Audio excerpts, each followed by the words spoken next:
It is truly special to be here with all of these families and to see some of these names. We're putting together citations for the occasion, and to see some of these names that really built Sharon, right? That are really woven into the fabric of our history.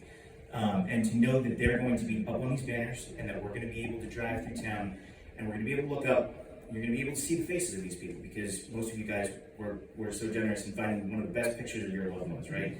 And so we can look up those banners and we can smile, because we can see them looking down on us. We can be reminded of their service and what they did to help build our community, and it's just such an awesome feeling. So for those of you in the room whose pictures are up on those banners, thank you so much for your service. Before we hand them out individually, they range from the Revolutionary War to currently serving in the Army National Guard today. So let me break it down for you. There are 2 from the Revolutionary War, 2 from the Civil War, 1 from World War I, 15 from World War II, 3 from Korea, 11 served in the Vietnam War, and 1 from the Cold War era. We have 5 with service in the global war on terrorism, and specifically 2 from Afghanistan and 2 from Iraq. Besides that, we have 4 killed in action that are noted on the banners. We have 4 Purple Heart recipients. We have 5 Bronze Star recipients and a Silver Star recipient. There are only 2 women so far, and I know there are others out there that deserve to be honored. And we're recruiting.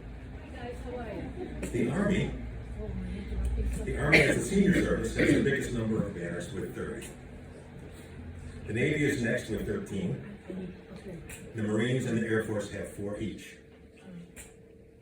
So these 50 soldiers, sailors, Marines, and airmen represent an impressive amount of service.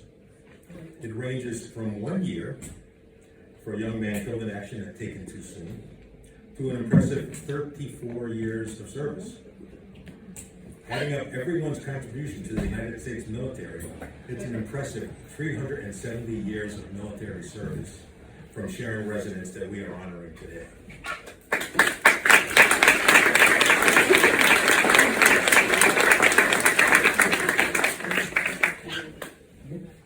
And we have 3 banners for those that are still serving in uniform now. And I know we've only begun to recognize these veterans. It has already been mentioned. The interest in this project continues to grow, and will continue with it as long as the support exists. My dad was veterans agent, and of course my grandmother was Gold Star mother, who, when I was young, would be putting the wreaths at the memorials. I'll just say this about Sharon. When you're deployed, and I have the honor as a member of Congress on the Armed Services Committee to go to visit our troops, sometimes in the war zones in Afghanistan and Iraq when that was going, and sometimes whether it's South Korea or Guam, so many places in the world where our people are right now as we're here being safe at home. The one thing I know is when you have family with you and you have a hometown, you can be deployed anywhere and you'll never be alone. You'll always have that.